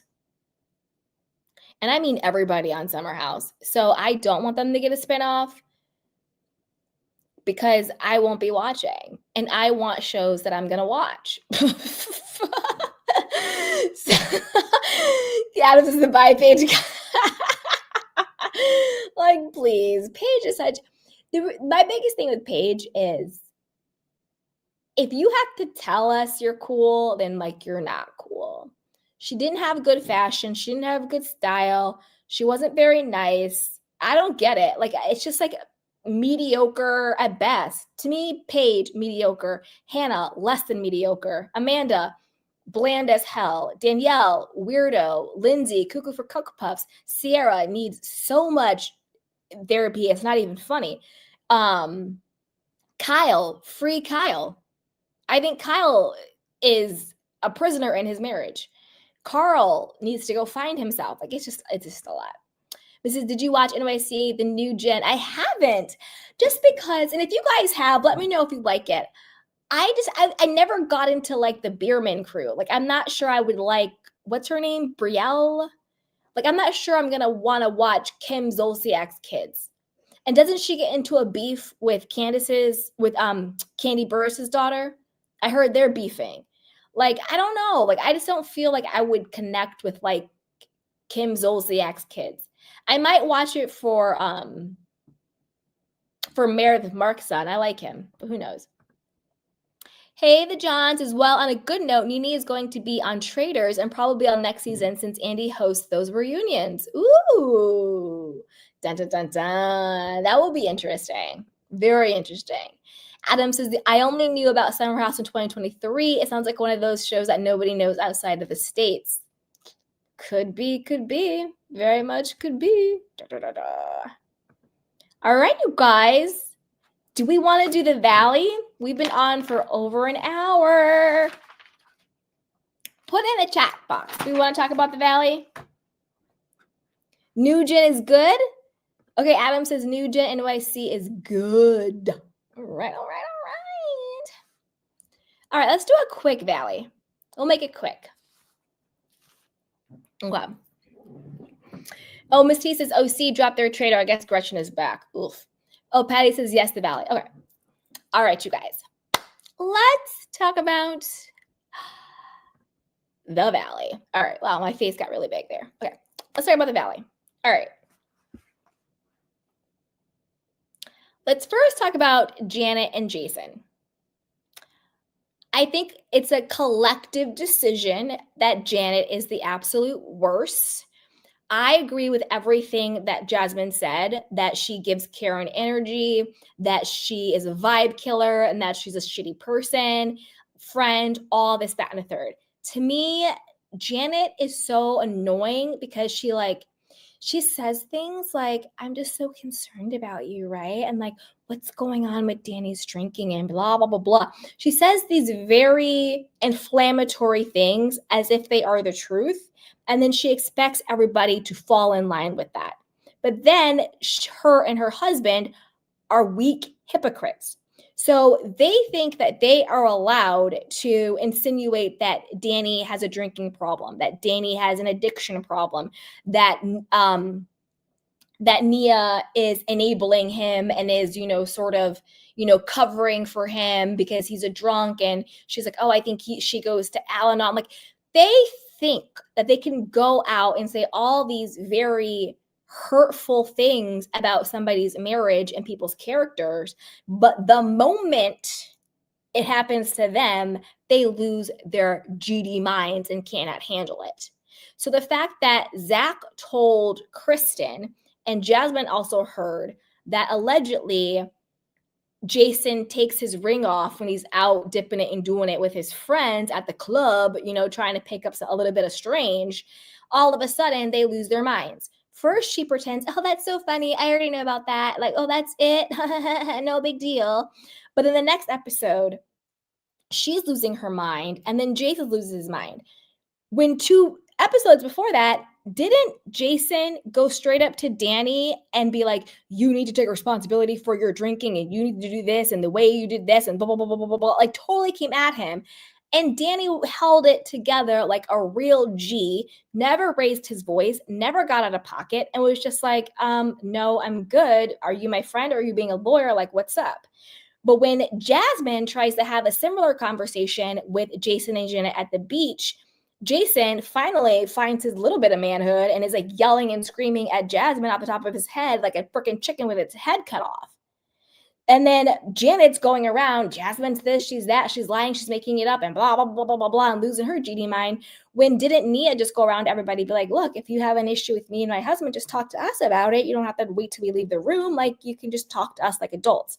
So the way that Nia and Danny handled Janet and Jason trying to come for their character, for their marriage, for their issues and outing them, versus how Janet and Jason handle it, are apples to oranges. And that tells you everything you need to know about these people. They cannot handle the smoke. Do I believe the rumor? I personally do. I clocked that weeks ago when we were talking about the Valley. I said, I think, and then again, this is just my opinion, I think Jason does have a double life. I think he placates to Janet. He plays like he is this submissive whip boy to her, but I think that he is dipping it and doing it, and he has a whole different life and a whole different side to him. And I think that's what Jasmine and Zach were alluding to when Jasmine was like, yeah, you have this whole group of friends that no longer rock with you because they don't like Janet. And they told us how you go out and you take your wedding ring off. I think he does have a whole other life. Now, do I think he is picking up just women? I don't know. Maybe, maybe not. I'm not putting that out there. I'm not saying it's not. Again, I don't think that's a bad thing. So when I say that, I'm not trying to be dirty or malicious or nasty or rude, none of those nasty things at all. I think if we talk more about those things, the more people feel safe to talk about it, the more normalized it is. And the only reason I say that is because I feel like she's like, these are my friends, they're my family. Jasmine is, I guess she's bisexual. She was on The Bachelor looking for a man, but then she's been with a woman for 4 years. So I don't know if she was on The Bachelor just for some clout because she wanted to be on TV and she really is into men, or is she just bisexual? I don't know. You know what the kids are doing these days, pansexual, transsexual, all over the place. Who knows? Who cares? Just be safe and consensual. You do what you want to do. You live your life how you want to live it. So it seemed to me it was sort of like, I don't know. Anyway, that's a tangent. Do I think that Jason cheats on Janet or has cheated on her or wants to cheat on her? In my opinion,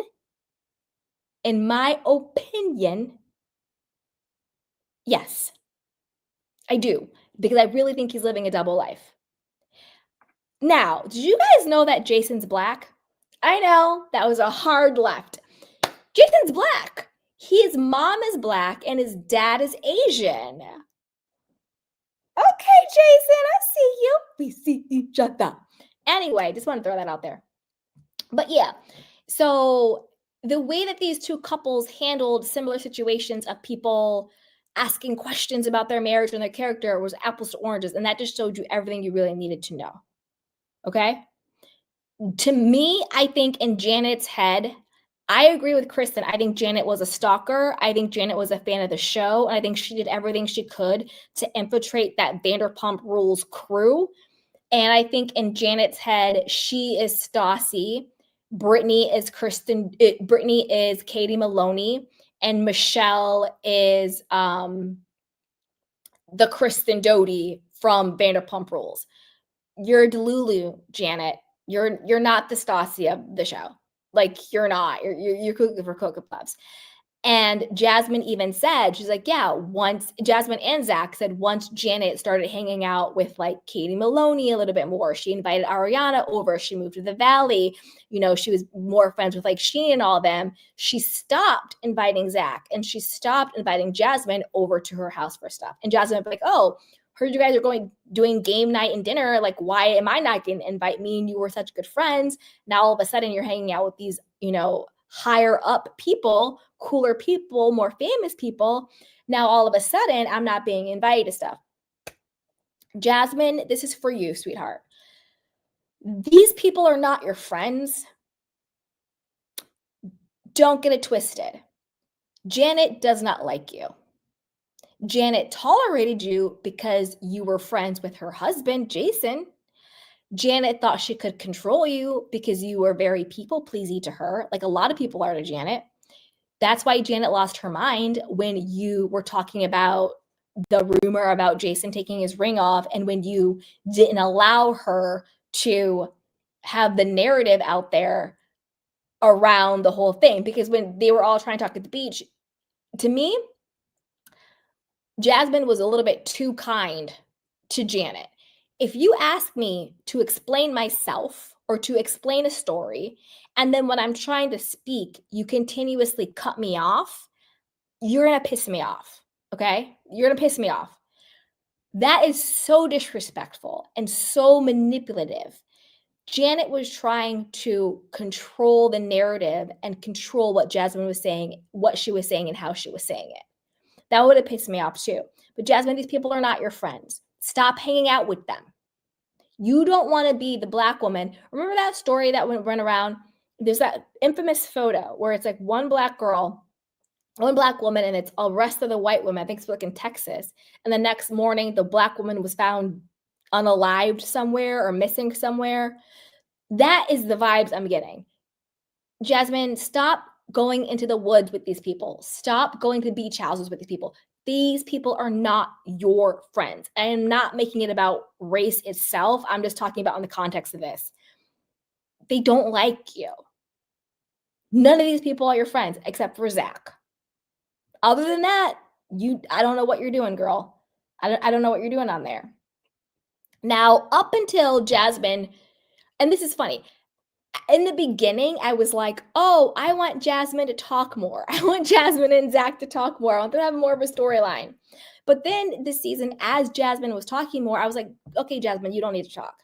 I think her whole storyline with Danny Darko, that's weird and bizarre to me. I don't know why she kept needing an apology. I don't know why she kept bringing it up. If you have trauma around your sexuality and your identity, then you need to go to therapy and deal with it. But you can't keep making it other people's problems when they are not doing anything to you about that. Danny getting blackout drunk and saying, go get daddy a beer. First of all, why did you go get him a drink? If I'm at a bar and my friend is blackout drunk and said to me, go get daddy a drink, I would be like, no, go get yourself some water. So the fact that you went to go get daddy a drink is more on you than anybody else. I think Danny was blackout drunk. I don't think he knew who he was talking to.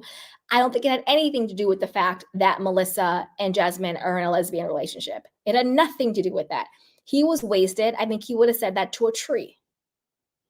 And for her to then milk it, and was it about her trauma being in a same-sex relationship, or was it for storyline? Was it Janet in her ear? I don't know what the hell it was for, but it was whack as hell. He was like, look, I was blackout. I said something inappropriate and I'm sorry. Done. Like, girl, enough. So I kind of wanted Jasmine to stop talking. But now that she stood up to Janet and is really giving it to her, if she continues to have her own voice and her own storyline, then I do want her to talk more. Now, when it comes to her sidekick, Zach, same thing, Zach. Janet doesn't like you. And guess what? Neither does Brittany. Because again, I think people like Janet and I think people like Brittany, they see gay people and they see Black people as accessories, not as true friends. That's just how I personally feel. Brittany and Jax, they were going to have the homophobic pastor do their marriage. That speaks volumes. Brittany's made a very racist comment about Faith, when Jax was for the frickin' streets. I don't know why she's so mad at Faith for sleeping with Jax. Everybody was sleeping with Jax. Called her a nappy header or something like that. So Brittany and Janet, to me, are cut from the same cloth. That's why they're so close, and that's why they're so similar.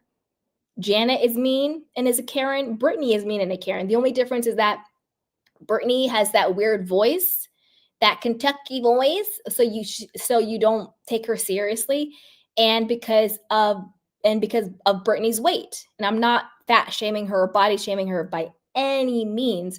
I'm just saying in our society, certain body types are deemed as threatening or non-threatening. And I think when you have a non-threatening body type paired with a voice that people don't take seriously, you get away with a lot more bad things because nobody takes it that seriously, right? So there is that on that. So if I'm Zach, if I'm Jasmine, these women are not your friends. They don't really like you. Britt throws you under the bus. She talks about you like a dog. So does Janet. To me, they're from that same Karen energy world. I would not mess with that in a heartbeat. Okay. Brittany and Jax. Again, hypocrites. Brittany, I'm looking at you. So let's go back to the Faith. Brittany got so mad at Faith because allegedly Brittany and Faith were friends, but like, were they really? And she got with Jax when, again, Jax is for the street. They're just dating. They're not married. And he's out there dipping into it. But then Brittany goes, while she is still married to Jax, knowing that it's probably a rule. Yeah, we're separated. We're doing whatever, but probably don't sleep with my friend. Brittany then goes and sleeps with his friend, Julian, and not just his friend, Julian, but Lala's ex-man. Maybe not boyfriend, but they were sleeping together and kicking it. So Brittany does that to her friend Lala, sleeps with her, whatever, boo thing, buddy, whatever you want to call it, and Jax's friend. And we're supposed to have sympathy for Brittany and not call her out for that dirty nastiness. I don't care if you're Jax or not. Sleeping with your husband's friend, separated or not, is dirty. Sleeping with your so-called friends, hookup, buddy, sex boy, whatever you want to call it, without telling her. She told everybody else. All the other girls knew. Lala found out from the hairdresser. that Brittany was busting it open for Julian, who Lala used to bust it open from. But somehow Brittany gets a pass. Miss me with all this. So nothing but big hypocrites. Also, they're giving grifters and liars. I don't believe this whole mortgage storyline. I think that Jax and Brittany are so desperate to stay relevant for the show because if anything these episodes have shown us is that we actually don't need Jax and Brittany for the show.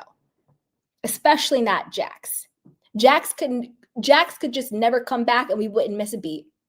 Him doing his little video FaceTimes from rehab, we didn't need that nonsense. Him, spying on Brittany, we didn't need that nonsense. This whole mortgage stuff doesn't make any sense. I'm very confused. Are Jax and Brittany like multi-millionaires? They're saying how they're paying $18,000 for their mortgage because of Jax's taxes. Then they owed over $100K in back mortgage because he stopped paying the mortgage. Then the mortgage was allegedly in foreclosure. He's lying and saying their podcast makes $1 million a year. That's a lie. Your podcast does not make $1 million a year. I promise you that. You have 123 reviews on Apple Podcast. You ain't making $1 million a year. That's just my personal opinion. I think that's a lie. She's paying for all of these Airbnbs and all this stuff. Like how, but fast forward, Brittany and her son, they're still in the house. They're magically out of foreclosure. Everything is fine now. How? How did you have over $100,000 in debt from the mortgage saying that you're in foreclosure? Then he's signing a lease on another apartment. You have this multi-month lease with an Airbnb and she says she couldn't get out of it, which again, I'm pretty sure you can get out of an Airbnb contract pretty easily. So again, liar. All this stuff. Where are they getting all this money from? Where are they getting all this money from? I don't believe all of their drama is the truth. I just don't believe it. You're telling me they magically got out over $100K in mortgage debt. He's paying for $1,000 a day rehab that he's in for 30 days. So that's $30,000 for rehab, over $100K in back K of a mortgage. And then on top of that, you're saying going forward, your mortgage is like over $18,000 and you're paying for Airbnbs that are just sitting empty. And then he's like, none of this is making sense. Something isn't making sense. But she's still happily in the house now. What? Get out of here. None of that is making sense. Kristen and Luke, I have no notes. I love them. Jesse and Michelle. Jesse and Michelle were barely in the last 2 episodes, and I'm fine with that. I still can't believe that the whole rumor, the rumors and the nastiness, the whole rumor about Michelle sleeping with a billionaire. At first, I thought it was $2,000 a night, but apparently it was only $1,500. She never really denied it.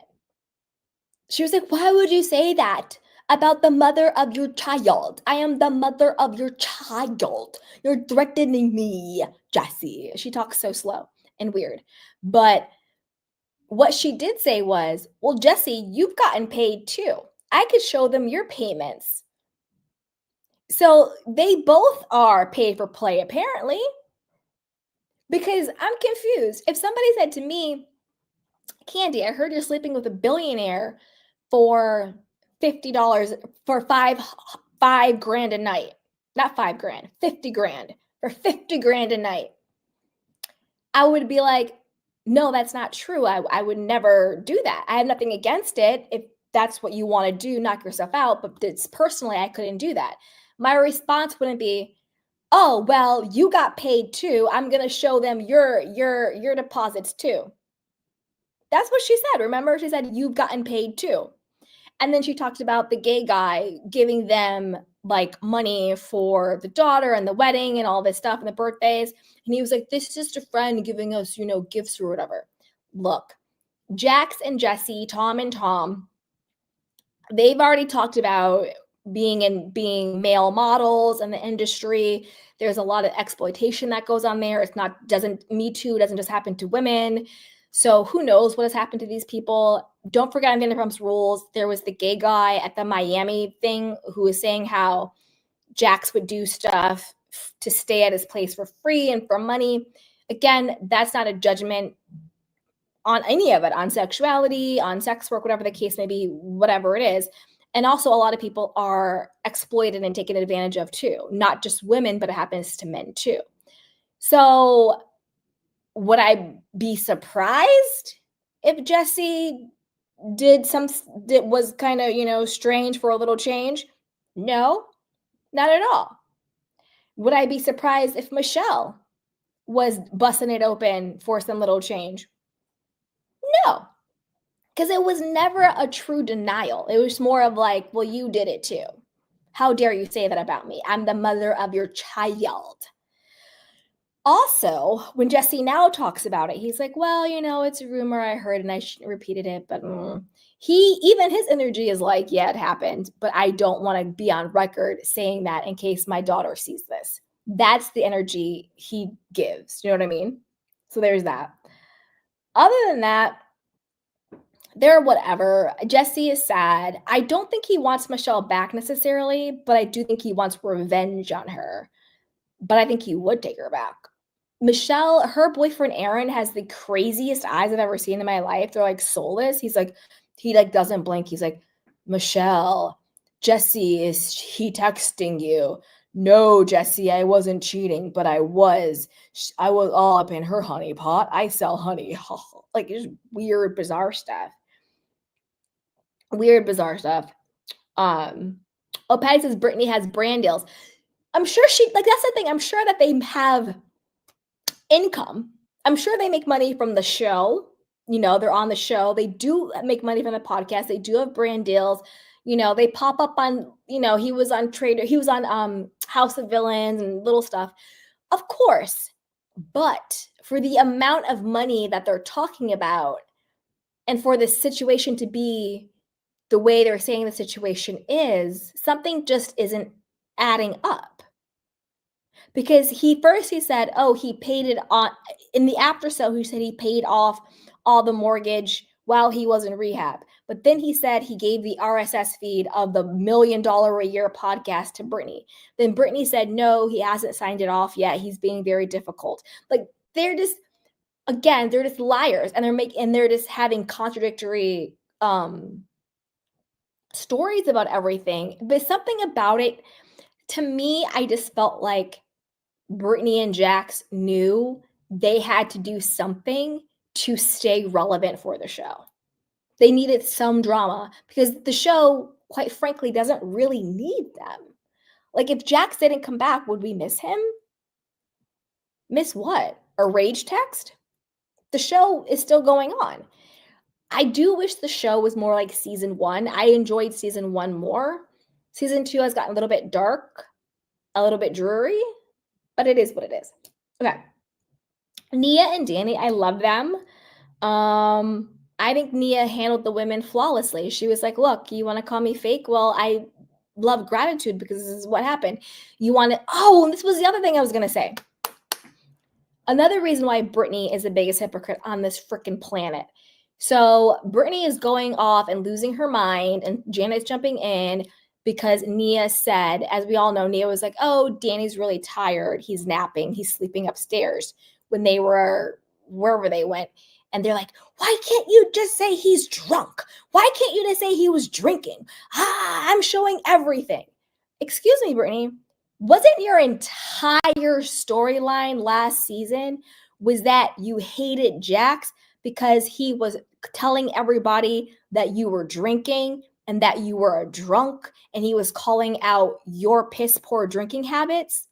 And you were like, you don't protect me. You trying to make me look bad. You're so mad at me.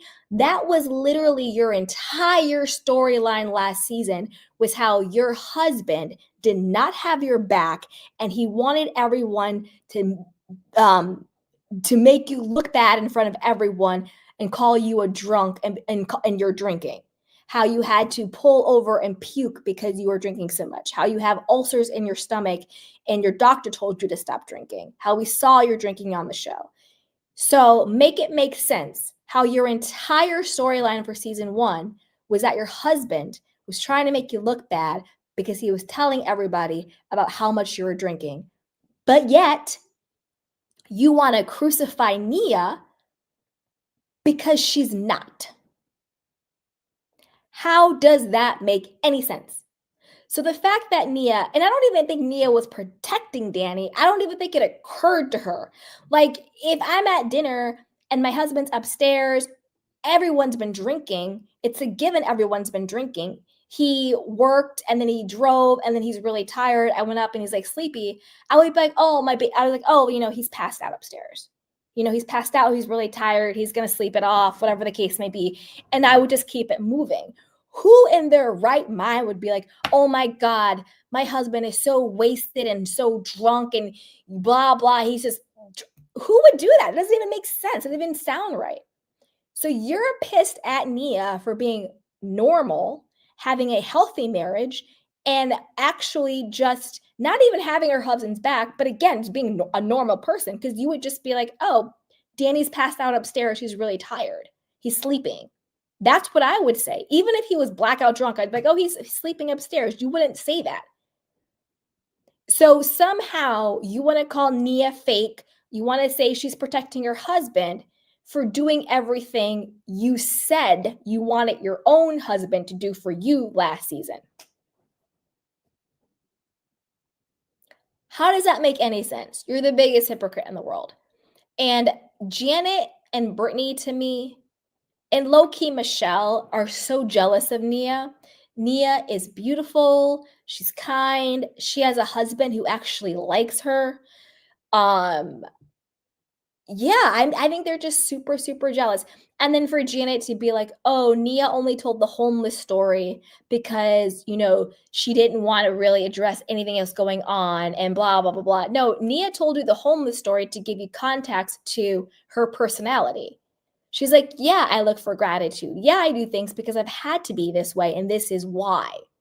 Versus Janet wants to make us believe the reason why she lost her mind was because all of a sudden her mother had a emotional reaction to Jasmine repeating a rumor that Jason takes his ring off. Oh, our kid could see this when Cameron grows up. What about Nia's children? Nia has 4 kids, 1 in her belly if she hasn't popped yet, and 3 kids. What about her children having to watch you and your husband and your little minions call their father an alcoholic and an addict? What about their children having to watch that? Did you think about their children before you said that, but you expect them to think about your child? What's good for the goose is good for the gander. And if there wasn't some truth to it, if there wasn't, again, like Drew said, a hit dog will holler.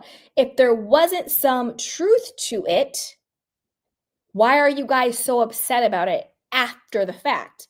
Everybody else had put it to bed. Everybody else said, oh, it's a rumor we heard. We don't believe it. Okay, fine. It's over. Nobody else was talking about it but y'all. And Miss Janet, who beefed and bullied her own mother. Remember, Janet said that she got the primary bed at night because her mother was scared of her. She got the primary room over her parents. So you're telling me a mother who is so terrified of her own daughter that she let her and her husband be put out of their own room. All of a sudden now, her tears are shaking you so much to your core that you just have to go off on everybody. Your mother is scared of you because you're a bully and a punk. How dare you? I would rather sleep on the floor than put my mother out of her situation. Miss me with that, girl. Miss me with all of that. So let me see if there's anything else with these people. Da, da, da. I think that was it, you guys. That's kind of where I land with the Valley. Janet is awful. She can go. Jason, blink twice, homie, blink twice if you're being held hostage. I want Jason to live his life and live his truth, whatever that may be, and be happy, because he actually seems like a really good person. He seemed genuinely remorseful for going along with Janet's plan to take down Danny when he apologized. If I was Danny, I would never trust him again.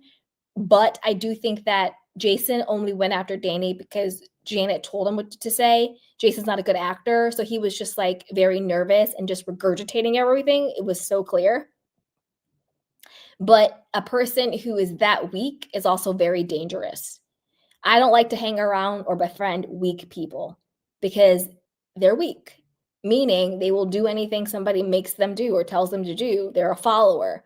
So just because someone is weak doesn't mean they're not dangerous. Look what he did, you know? So I would miss me with Jason. Jax can go. Brittany can go. Kristen can stay. Luke can stay. Nia and Danny can stay. I love them.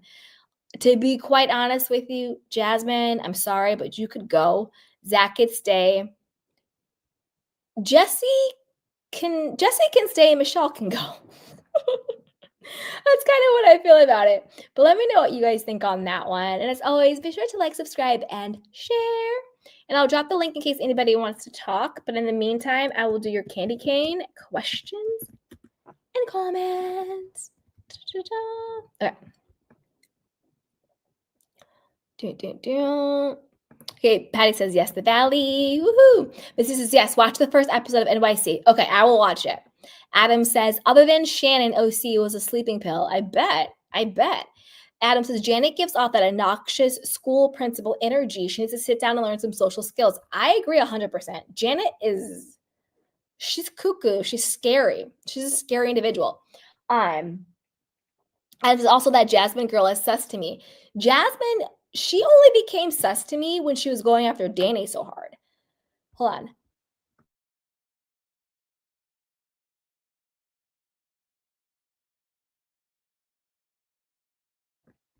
When she was going after Danny so hard. Like, why? Made no sense. Speaking of, let's add in Sheena, Brock, and Lala. I don't know why they're there. Sheena looks like she's literally just happy to be there playing a part. Lala looks like she'd rather be anywhere else. She's checking her email. She's not engaging or talking. Brock also looks like he's just happy to be there. I don't know why they're there. Jason makes Jack look good. Hey, John. He's also, this is T. I know the quote boyfriend, and he's a huge grifter, scammer, and con artist. So if he's telling the truth, then that just shows their characters. Oop. Not the boyfriend. Yo, you need to spill the tea. Tate says, I'm enjoying the Valley. Sheena and Lala are Sheena and Lala. That part. Jasmine went off on Janet, and I like that. I did too. That's when I was kind of like, okay, fine, Jasmine, you can stay if you keep this energy when it is appropriate, you know? Tay says Janet had to be in Jasmine's ear when it came to Danny and Nia. 100%. Tay said, that's right, you guys. Thank you, Miss T. Hit that like and subscribe. All right. Tay says Jax is a monster. I agree.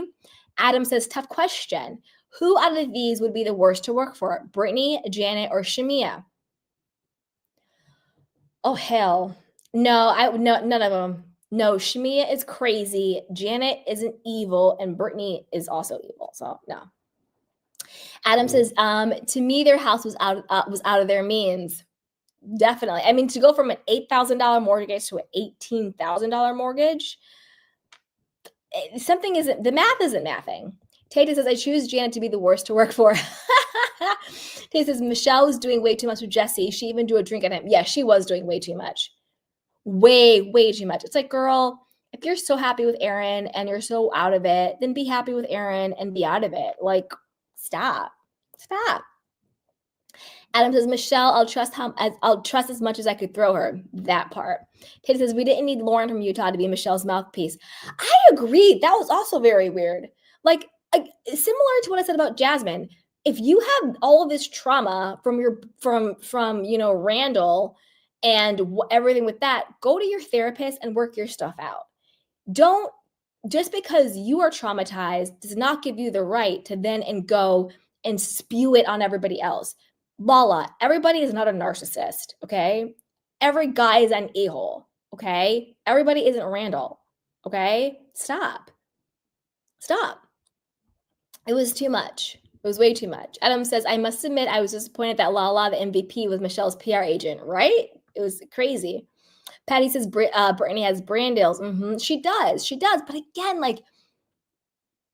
how, I don't know. I just always feel like when people are like, mortgages, foreclosed, but we have 5 other rental properties that we're not using. What? You know what I mean? As Nia has 4 kids. Yeah, they have the eldest, and they have the 2 twins. And then she's preggers. So, yep, 4. Katie says, Nia and Danny just welcomed their 4th kid. Yeah. Patty says, I think they had to refinance to pay his taxes at a higher interest rate. And if their mortgage is for $2 million, $18 per month makes sense. Some of those brand deals are 6 figures. Adam says, I'm still skeptical about the Vanderpump revamp that is coming soon. Yeah, we'll have to see. You know, I'll check it out. So I'll check out the Vanderpump Rules revamp and then also Next Gen NYC. So as always, you guys, this was so much fun. Adam says Sheena and Lala being there is one thing, but Brock, I know. So that's right, you guys. Tonight was so much fun. We talked about Roa and also the Valley.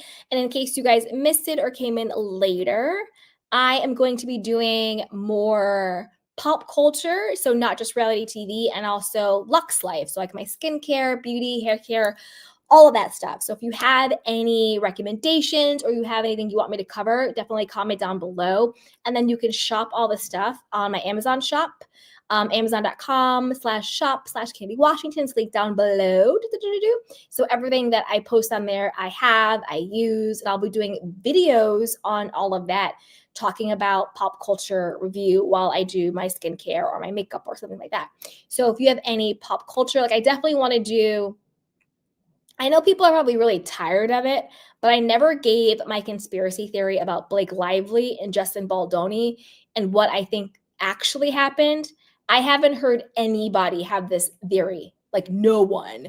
So I think I'm going to do a skincare routine and tell my theory on that. So that's kind of what I want to do, pop culture, but make it luxe.